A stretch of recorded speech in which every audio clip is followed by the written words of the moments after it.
Hello and welcome to the season finale of The World this week on France 24 with me, Gavin Lee, and a panel of four distinguished international journalists bringing you unique insight into the biggest events of the past 7 days. Our programme selected as one of the world's top podcasts for current affairs. So thank you as ever for watching and listening in a week that President Trump gave Russia 50 days to finish the war in Ukraine, telling reporters he's disappointed but not done with Putin. Meanwhile, Moscow continues the relentless bombing of Ukrainian cities, making incremental gains on the battlefield and prepares to begin a long-predicted summer offensive. The Kremlin appeared unperturbed. The Foreign Minister, Sergei Lavrov, said 50 days used to be 24 hours. We've been through all of this before. But with Washington restarting its program of sending Kyiv defensive weapons and Patriot missiles, Trump was asked, is he now siding with Ukraine? Texas. Are you on Ukraine's side now? No, I'm on nobody's side. I'm the no. Why? I want to, you know what the side I'm on? Humanity's side. I want to stop the killing of thousands of people a week. I want to stop the killing. I want the killing to stop in the Ukraine-Russia war. That's the side I'm on. It's been a week that's seen the Jeffrey Epstein problem get bigger for Donald Trump. The White House couldn't shake the headlines or suspicion from the MAGA movement around the disgraced financier, with conspiracy theories of a cover-up of a client list they believe implicates well-known figures in a sex trafficking ring, allegations that Trump's team once pushed themselves, calling for answers during the election campaign. Now, there's nothing to see, said the president this week, calling supporters who are upset at the closure of the FBI investigation weaklings. But after days of pressure, Trump said he's ordered additional documents to be released and blamed the Democrats for ridiculous publicity. But the Dems aren't making the noise. The outrage is coming from his own party, with senior figures publicly breaking rank. It's a very delicate subject, but we should put everything out there and let the people decide it. I mean, the White House and the White House team are privy to facts that I don't know. I mean, this isn't my lane. I haven't been involved in that. But I agree with the sentiment that we need to put it out there. Then this guy joined in. Sesame Street's Elmo, apparently radicalised by the manosphere and making a right muppet of himself, posting anti-Semitic racist tweets on X, demanding the release of the Epstein files and throwing off expletives left, right and centre. H is for hacked. Sesame Street's account had been briefly compromised, according to his team, and you'll be relieved to know he was back to spreading wholesome messages and kindness within 24 hours. That's a beautiful smile that you have. Joining me on the last World This Week before we all go on our summer holidays, a fantastic panel with us tonight. First, we have a great friend of the programme, Elisabeth Binaud. Hello, Elisabeth. Hello. Reuters correspondent covering the Élysée Palace and Matignon, and offices of the French President and the French Prime Minister. Author too of Le Vestiaire de Politique, the political locker room, which explores the role of French fashion in politics. Elisabeth, give us some ideas of behind the scenes of what must have been an incredibly busy week for you this particular week. Well, yes, it was a long week, like a sequence, like we say in politics, starting in London with the state visits of Emmanuel Macron and Brigitte Macron. So they went to Windsor, meeting the Queen and King. And then they went to Downing Street, and there was this important part of the change of nuclear doctrine, saying that now the UK and France will coordinate the decision of using the nuclear arm, which is a big change in the doctrine of both countries. And then Macron came back to France, and it was a Bastille Day on Monday. And as usual, on the eve of Bastille Day, he gives a speech to the armies, the French army. And on Sunday night, he announced that there would be an increase, a big increase in the army budget, because we need it. He's been saying that for a while, but he said with Ukraine, with United States no longer protecting us, we need more money. And then the end of a sequence was on Tuesday with Prime Minister Bayrou, big moment, presenting the 2026 draft budget. And he said, but apart from the defense, all the other sectors will get less money. Like it's a squeeze of 44 billion euros for next year, of course, like is just scrapping 2 bank holidays, is freezing most public spending, all the welfare. So it's a big political moment. Everybody's angry at him. So things will ease smooth during the summer, and everybody will come back to discuss this budget on October. We will get on to the bank holidays, to the defence, and also to the outrage that there is to some extent about losing the VE Day bank holiday and another bank holiday. But what's the gossip underneath? I mean, what's the confidence level do you assess of President Macron right now? Because this time, a few weeks ago when you were last on, after Slapgate or Punchgate on the plane with Brigitte Macron, and that incident where he appeared to have been shrugging off being hit as he got down the stairs. How is he at the moment? It's a very complicated and difficult times for politicians in France, and especially for Macron and Bayrou. They are both very unpopular. Bayrou is especially unpopular. And Macron is the end of his term. He has no majority. Nobody has got a majority. So he cannot, imply any policy. He's very much criticized, but still is the army chief. He still has a voice abroad, or tries to. So he tries to remain present, but the political situation is really very fragile. Bayrou could be out in this autumn easily, like Barnier 6 months ago. So that's, for the second economy in Europe, which is number one in the budget deficit, it's a problem. It's a fragile time. Yeah, it's a fragile time, and you see that people are unease and angriness in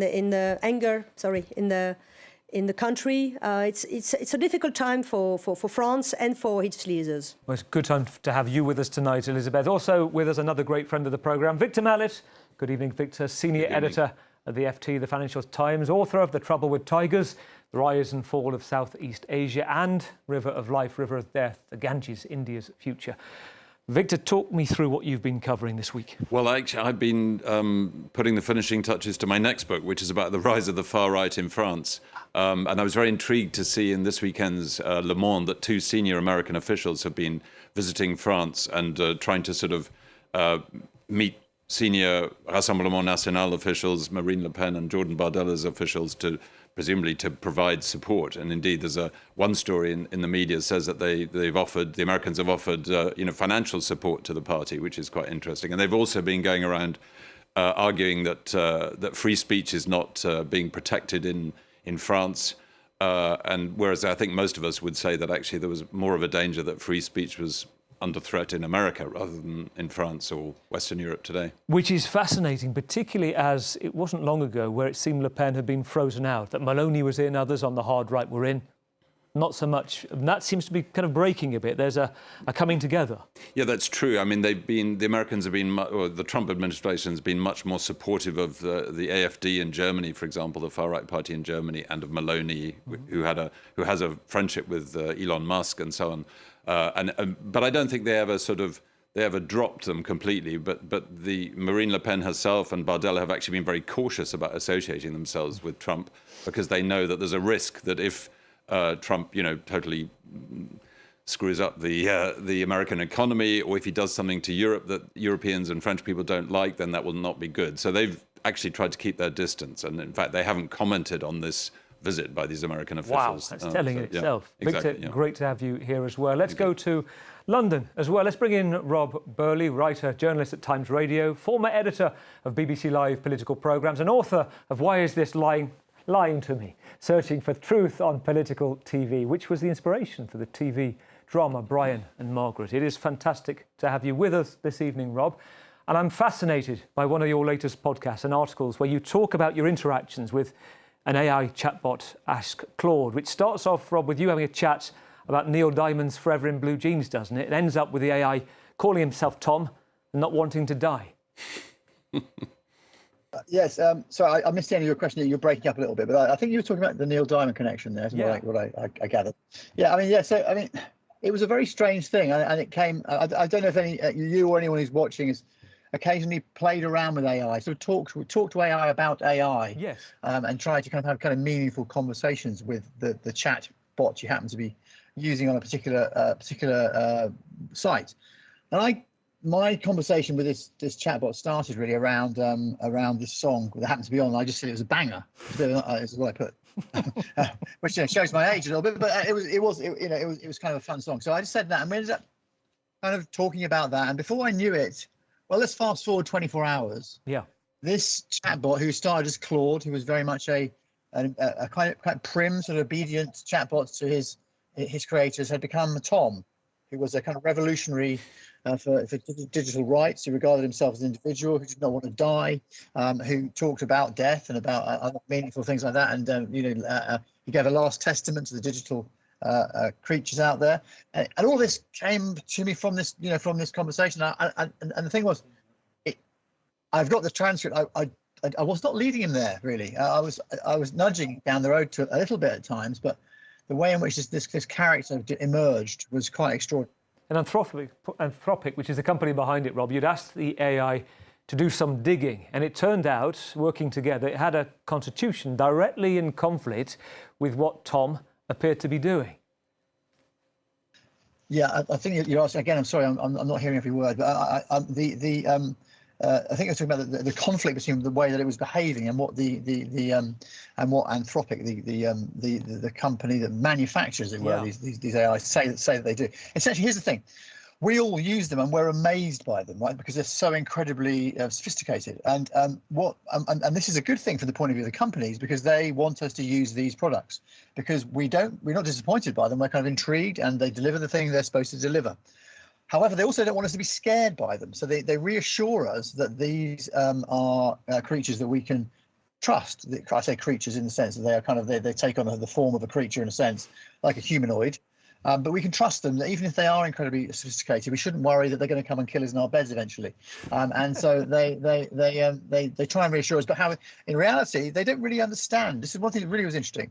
Talking to experts, they don't really understand how the inputs that we make into these chatbots, why they come out the way they do in terms of their responses, which are incredibly sophisticated. They don't really understand why. And I think there's a bit of a worry here. I actually think that, much as it's funny and amusing and interesting, there is something that it's too late to take the internet out of our kids' pockets. It's too late to take social media out of our kids' minds and out of their pockets. And the next thing that's going to come, and it's not too late to stop it maybe, is AI in their pockets, and their friends will be AI people, AI creatures, and who knows where that may lead them. Surmise, Rob, I think you say it's a very good consciousness tribute band. It can play all the hits, but it's not the real thing. And there within lies the real risk of societal problems of attachment and results of needing careful analysis. Rob, it is a brilliant podcast. I recommend anybody to listen to. A Day in the Life and Death of an AI Chatbot on Times Radio. Great to have you with us tonight, Rob. Let's also go to London and stay there with Deborah Haynes joining us too, security defence editor at Sky News, former Iraq correspondent at the Times, host of the absolutely brilliant podcast that has taken up every inch of my free time right now, The War Game by Sky and Tortoise Media. Deborah, it is great to see you. And before I ask you about The War Game, and I want to play a trailer just for those who haven't heard about it yet.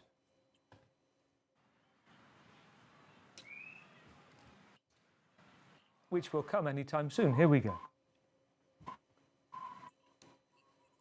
OK, it's not coming. Yeah, I can hear you. You're leaving us in suspense. Deborah, I'm going to put it out there to you. Essentially, it is simulating a hypothetical Russian attack on the UK. You have former UK politicians, military experts playing fictional British government with Ben Wallace as Prime Minister. So my first question to you is, how do you get such a group of significant figures on board? And what did you want to explore by doing it? Oh, well, thank you so much for the kind words about the podcast. So, I mean, I've been a defence correspondent or a defence journalist for most of my professional life, or living in conflict zones, and it's increasingly apparent here in the UK and across Western Europe that the world is ever more dangerous, and yet our societies and our governments, the people that run our countries, they haven't experienced existential war in the way that their forefathers had done during the Cold War, having either lived through, fought through, or their parents fought through and lived through the Second World War. So that fundamental understanding that countries like Ukraine, through horrific experience, know all too well, has been lost in our societies. And when you've got the risk growing again when it comes to countries like Russia, and it's waging war in Ukraine, it's accused of unconventional conflict across the whole of Europe. And when you have the US increasingly unpredictable with Donald Trump in the White House, and Europe being told it needs to do more to defend itself, then it's the perfect storm. And if you have societies, we are all liberal democracies here in Western Europe, it's all about choice. But if society isn't informed when it comes to that choice, then that's a problem. And so the idea of the podcast was to try and tell what is actually a fairly old story in terms of our depleted defences in a new and novel way. And I decided to ask former contacts of mine to get involved. And it's intense. When you're 5 minutes in, you're completely sucked in, and you get the sense that all of those in the room, or rooms, because there are those playing Putin and those around him as well, are completely engrossed as well. Let's have a look at the trailer. The Russians are signalling that there may be, let's call it what it is, Prime Minister, there may be an attack. I think we just have to be cautious of the word attack. What would happen if Britain's defences were put to the test? You want to just take a breath before you decide exactly what the next move is. I suggested running a war game for a podcast to find out. We only had one chance to get it right. This was basically like trying to film a movie in one day. There was a really palpable air of excitement. Whatever happens, at least it will bring to life the reality of the threat. Could be testing whether the NATO alliance is actually as solid as it once was. Right. And they may be actually putting that to the test. Always punching the bruise.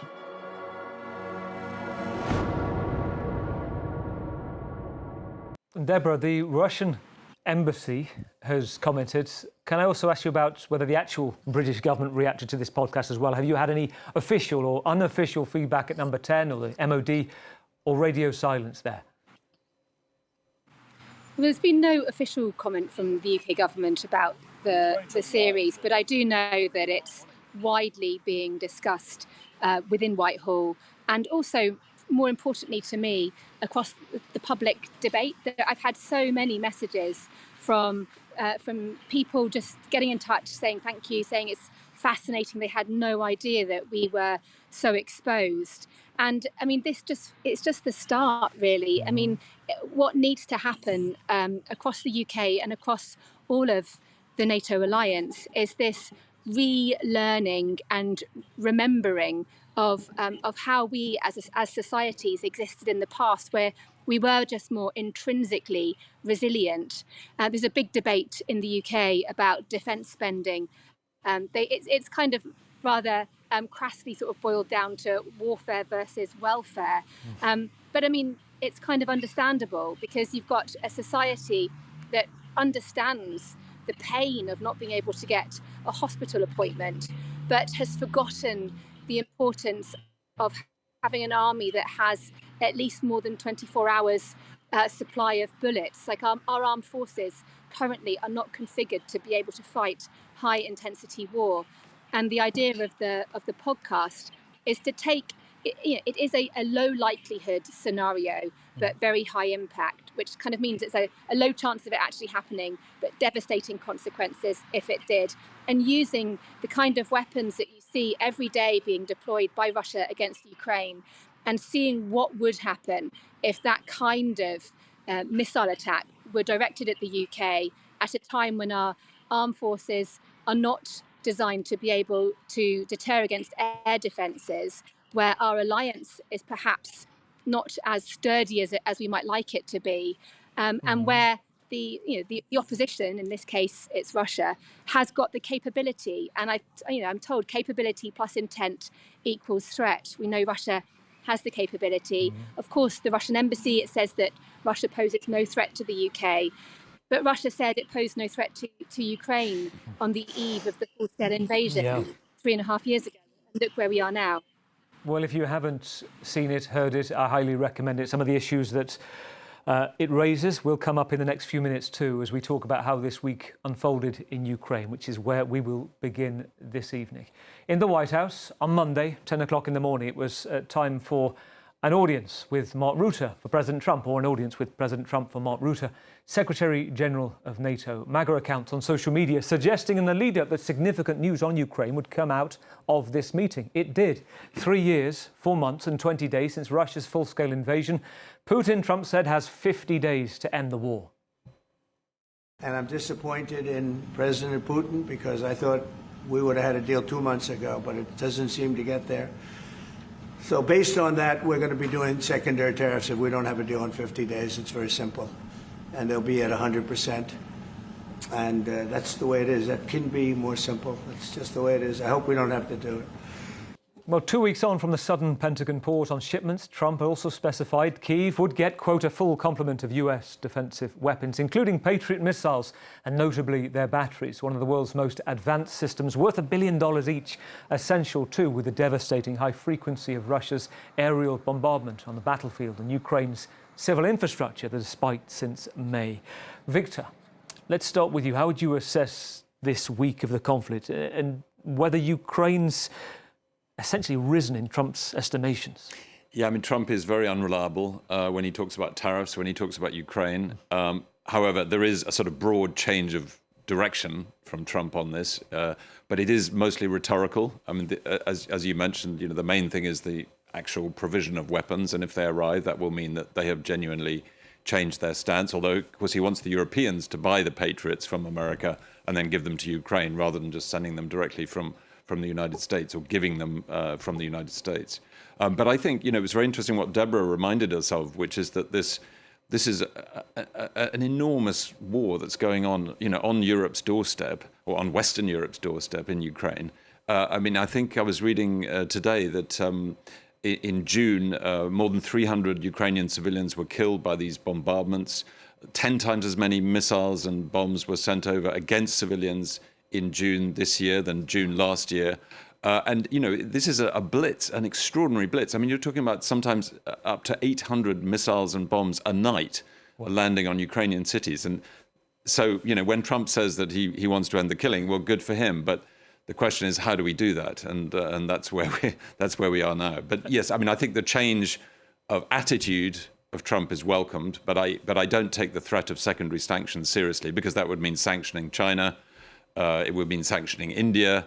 They're the two countries that buy a lot of Russian oil. It's not plausible that he's going to apply 100% tariffs to those people over the issue of Russia. He might do it for some other reason, but he's not going to do it over Russia and Ukraine. And that frequency, you talk about hundreds of drones and missiles a night, go back to, well, before March. The estimations from the Institute for War, from analysts on the ground, is about 200 missiles and drones a week. So a huge we've had a big increase in the last few weeks. I mean, every other day it's like never have so many missiles been sent over in one night. So yes, it's a growing problem. And obviously, you could argue the Russians are sort of making a final push before they do a peace deal, but I don't think there's any sign of that at the moment. Which brings me on to that question to Deborah. I mean, there is talk, as Victor said, Deborah, of imminent Russian summer offensive. It is still not clear in the meantime how quickly those defence systems will be shipped to Ukraine, like the Patriot missiles. And as Rob said, they will be sent through, 8 NATO countries? Yes, well, of course, Ukraine has already been using the Patriot, the US Patriot systems under Biden. He supplied them in the first place.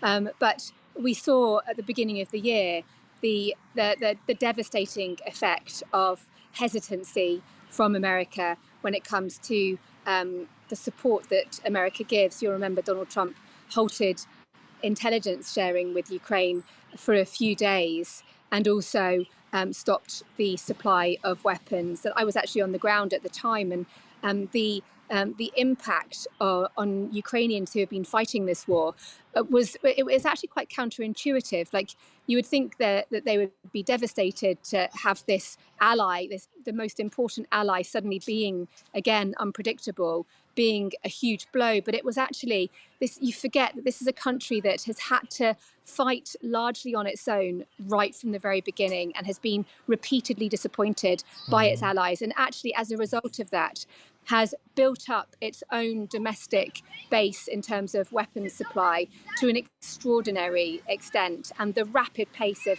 technological change when it comes to developing new weapons, new and innovative ways as well to fight against the much larger Russian machine is pretty profound to witness. And so the Ukrainians are trying as best they can to sort of buffer themselves from this unpredictability from the White House. But make no mistake, the announcement this week by Donald Trump about giving this new deal really with the NATO allies to buy weapons that will then be supplied to Ukraine. Ukraine doesn't care whether it comes from America or whether it's American weapons bought by other NATO allies that gets to Ukraine. They just want the weapons. And it really feels as though the German Chancellor has played a blinder when it comes to his dealing with Donald Trump and his willingness, his country's willingness to spend much more on offensive weapons than they had done in the past. So it does feel as though Europe is really stepping up even more now than it had been doing in the past. But again, it's always never enough. Listening to Deborah, Victor, talking about the German Chancellor playing a blinder. He was in the UK this week, Friedrich Merz, meeting with Sir Keir Starmer, coming together what they call a friendship treaty or the Kensington Treaty, better defence cooperation in the spectre of Russia. Very interesting, Deborah, saying that he's played a blinder, because go back to when he came in as Chancellor, saying how unpredictable the US was, we had to do our own thing, sort of tacit insults towards Trump. But he stood by that and said, look, he isn't interested, or he's unpredictable, and we have to do our own thing.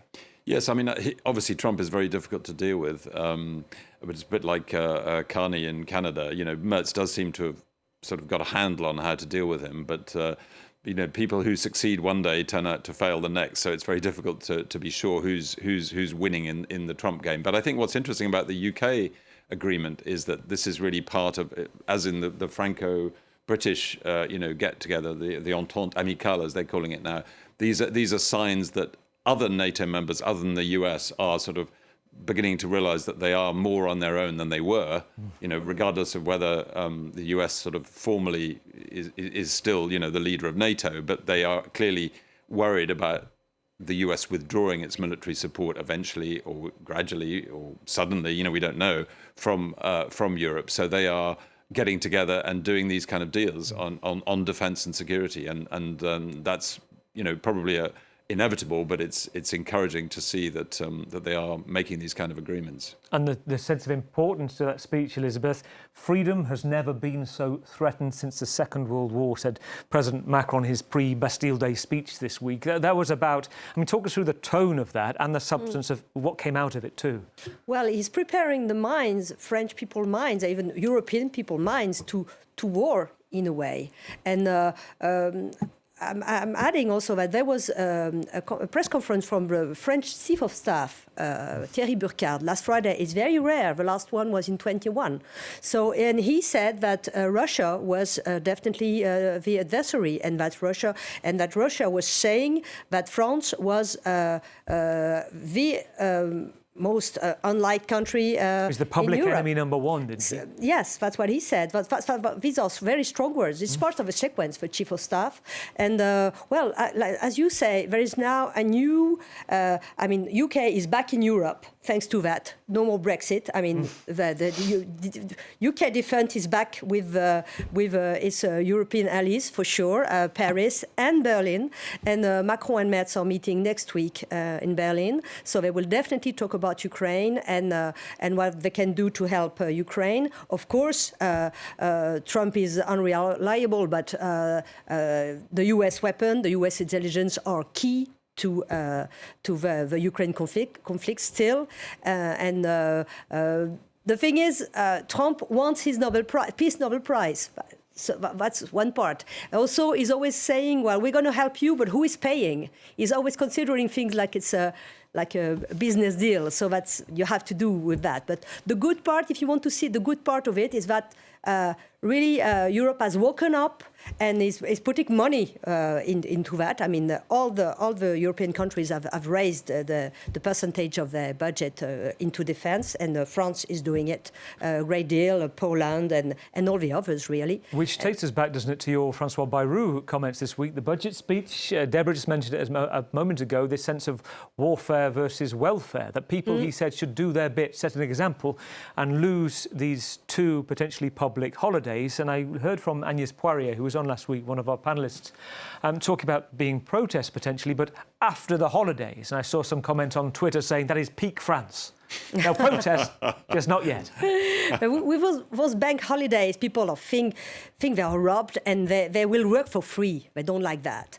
There were many protests, where some say that it was a very reasonable speech. Some say that, Macron's side and the right. And on the left, they were very angry. I didn't hear much criticism about the defense budget. It was more about inequality between the rich and poor. The left say we need the rich to pay more and not the average people giving 2 bank holidays. No, we want the rich, the one who have the wealth, pay more.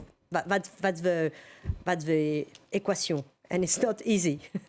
So we'll see. There will be negotiations for sure, maybe with far-right National Rally, but more with the socialists, because the socialists could save Barrot's government if they do not vote the no-confidence motion in October.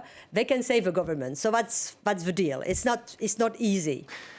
Listening to Elizabeth, Deborah, one thing that struck me, particularly from the War Game podcast, with your conversation, echoing everything we've just said, with Chris Donnelly, who's the British defence expert known for his extensive work on Russia's military strategy. You said to him, what would you think if you looked at the UK today from a Cold War mindset, that there's no current defence plan as there was during the Cold War? And he said simply, it leaves me speechless. And that must have resonated with you as it did to everybody listening.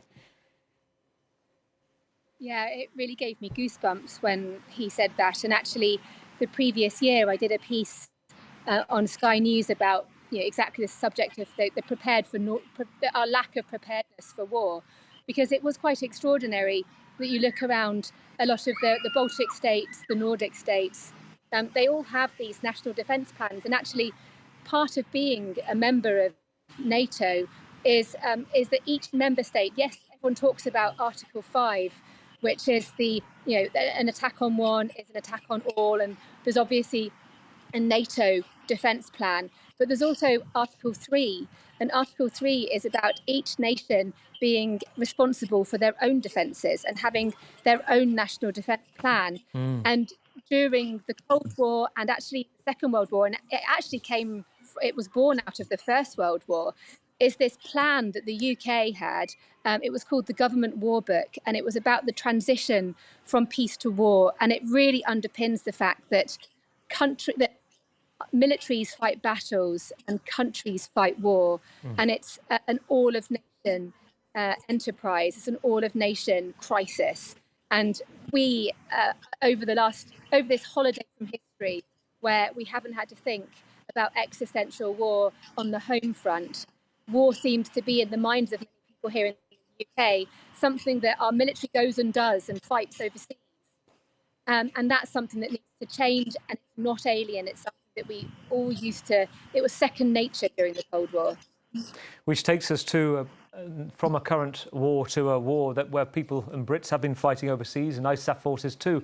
To the UK, on Tuesday midday, a judge at the High Court in London lifted a superinjunction, allowing the media to finally report a major data breach that happened in 2022 and was discovered by the Ministry of Defence in 2023. An official had accidentally leaked the details of almost 19,000 Afghans who helped British forces in the fight against the Taliban, who then applied for relocation in the UK. The breach, with details appearing on Facebook, meant potentially fatal reprisals if the Taliban could get access to the data. The Times defence editor, Larissa Brown, described it this week as a kill list for Taliban militants. She was one of the first journalists alerted, and the Times was among the media who challenged this in the court to lift the injunction for 2 years. After the leak, the British government covertly set up the Afghan response route, a secret resettlement scheme for some of those affected who were still not told about the breach, despite the risk to their security. None of this made public until now. Mr. Speaker, this serious data incident should never have happened. It may have occurred 3 years ago under the previous government, but to all those whose information was compromised, I offer a sincere apology today on behalf of the British government. It is the first time the British government has used a superinjunction, and on Thursday more news emerged after a second injunction was lifted, allowing the reporting of the fact British Special Forces and MI6 intelligence officers were also on the same Excel spreadsheet in the leaked email with their personal information compromise. Deborah, I'll begin again with you because you've covered this case at the High Court this week. What was the root of it? It was an accidental mistake, wasn't it? It was a devastating blunder, and there will be, there's already going to be an inquiry by our Defence Select Committee. The Intelligence and Security Committee is going to be looking into this too. But basically, what happened was in the frenzy following the collapse of the Western-backed Afghan government and the return of the Taliban to power, there was this huge effort to try to help not just Afghans who had worked with British forces on the ground over the previous 20 years, but also members of certain elite Afghan forces, and they were called the Triples, that had been trained by British special forces and were also deemed to be at particular risk because of the work they had been doing against the Taliban.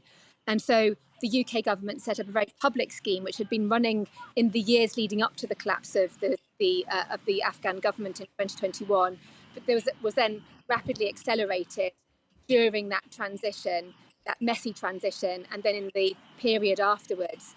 And it was then that this military person accidentally sent an email which contained this spreadsheet, and the actual leak itself didn't become known until almost 18 months later. And that was when this superinjunction was ultimately slapped down, and this extraordinary period of silence, which was the reason behind it. The ministers in charge at the time say was absolutely driven by the need to protect the security of those whose identities had been potentially compromised. However, as it dragged on, then the justification became increasingly dubious, and people are thinking it's much more about secrecy rather than security. What's your view, Victor, listening to that?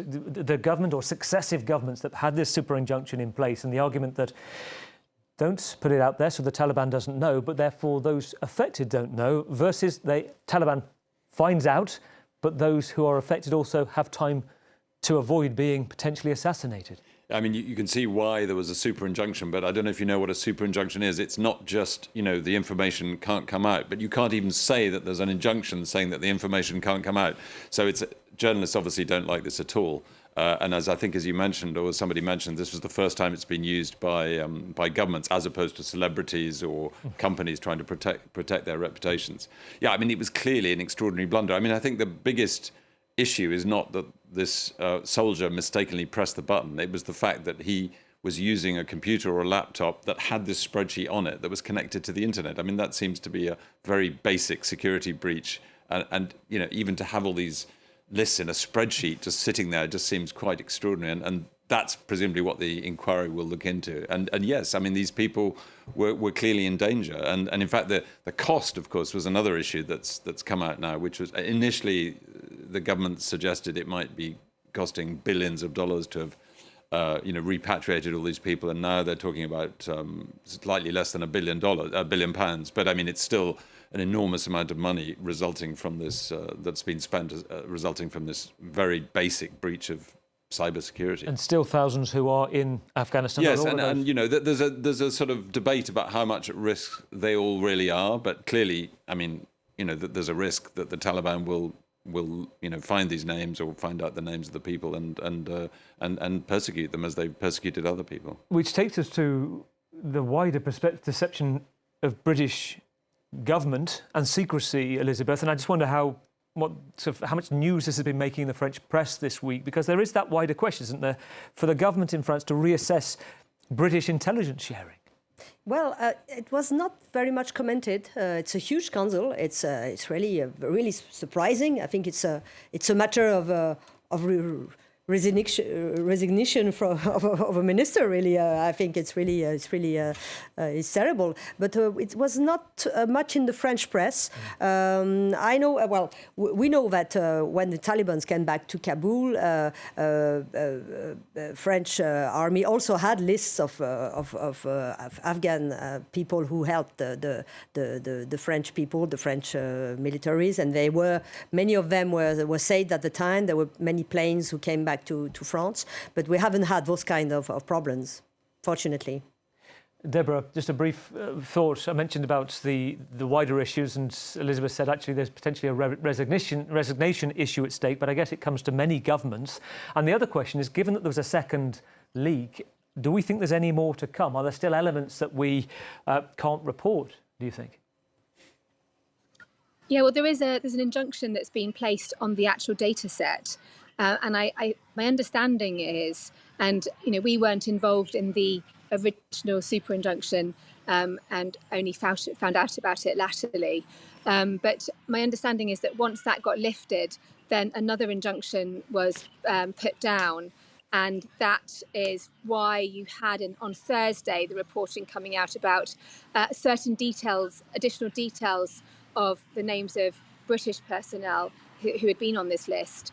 But presumably that injunction is still in place, which would then mean that maybe I'm sure there is more to come. And more than that, this is really just the beginning of the case has been known about for years. The superinjunction has been in place for 2 years. But only the lifting of it is just the fact the public's finding out about it. The repercussions are going to be huge. We already know about law firms that are talking about class action lawsuits. And then there's allegations of people trying to exploit this situation for personal gain. And then, of course, most importantly, there are huge concerns about those who, really are at risk in Afghanistan because of the work they did with the British. Well, it takes us on from Afghanistan, Deborah. We'll go to look at what we were reporting this time last Friday. Was it just breaking out? We went to air for the world last week. The news emerging from the south of Syria, close to the border with Jordan, in the city of Sweda. Clashes between Syria's Druze minority and local Bedouin groups appears to have begun with a robbery of a market trader selling vegetables on the road between Damascus and Sweda.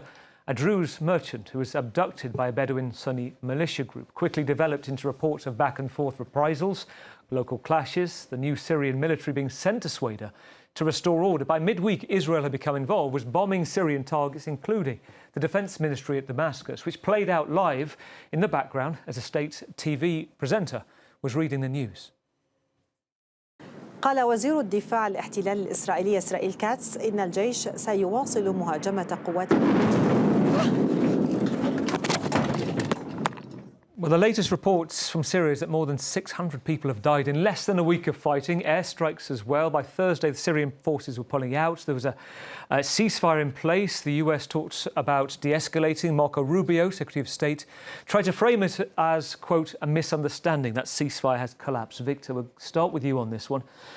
What's your take on what's going on? We're currently hearing that the area around Sweda is actually circled by Bedouin fighters.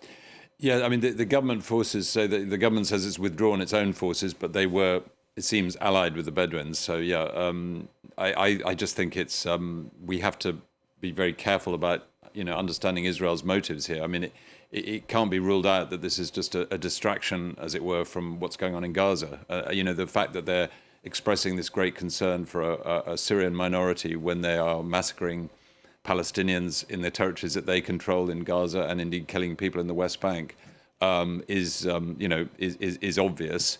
And I think, it's a bit, at the very least, they are trying to continue destabilizing the countries around them. They want to keep Syria unstable. And obviously the attacks in Damascus were a kind of sign, a warning, if you like, to Ahmed al-Shaara's administration that they're not going to leave Syria alone, and that the Syrian government can't do what it wants. I mean, that doesn't mean that the Syrian government was right to do what it's doing with the Druze in the south, but it is, it's a very confused situation. I don't think we should take too seriously Israel's sort of line that it's absolutely about defending the Druze minority. Although there are, of course, Druze in the Israeli army, which is one reason why they might feel inclined to do that. Yeah. And I heard an Israeli official this week saying that the quote, Druze leaders have been begging Israel to occupy, to take that area as part of Israeli land, but that is not our aim. We said we don't have territorial ambitions. Deborah, you were in Damascus at the end of last year when the Assad government fell. You watched the start of this transformation from Islamist rebels to transition leaders. Where do you see this going? Actually, I wasn't in Damascus, so I haven't actually been to Syria, but I've spent a lot of time covering, of course, the conflict there and also in Iraq with the rise of Islamic State. But I think that is, of course, the primary concern for Western leaders looking on at what's happening in Syria. Like the collapse of the Assad regime last year happened so extraordinarily rapidly, and there were these huge fears about what might come next, what could be unleashed. The new Syrian government has a very checkered past when it comes to its allegiance with Islamic Jihad, and there's been huge concerns that about the risk of a return to sectarian slaughter. And so I think that's the biggest danger here, where you have a country that already is so unstable, has managed so far to have a transitional government in place that is attempting to govern. But this kind of renewed instability in a nascent country, a nascent government, obviously increases the risk of a return to a breakdown of order and a rise again of Islamist extremism. Very interesting. And this, as we say, a week in, is still developing. Deborah, great to hear your thoughts tonight. Thank you to all my distinguished panellists this week. Elizabeth Pino, Reuters correspondent in Paris. Victor Mallet, senior editor of the FT, the Financial Times. In London, we had Rob Burley. He had sound problems. We heard from him at the start, author and journalist at the Times. Deborah Haynes, too, security and defence editor at Sky News, host of the brilliant War Game podcast. And before we head off for our August break, we will end on a positive note. In a world with many wars and much uncertainty, no surprise, there's room on the market for the return of a superhero, the next summer blockbuster, the new Superman, released this week in cinemas across Europe, which imagines Clark Kent navigating the politics of our time. Good luck to him. He's going to need it. We'll leave you with a glimpse of it. Thank you for watching. We will see you in September for the world in 6 weeks. I cleaned your boots. I'll go get them for you.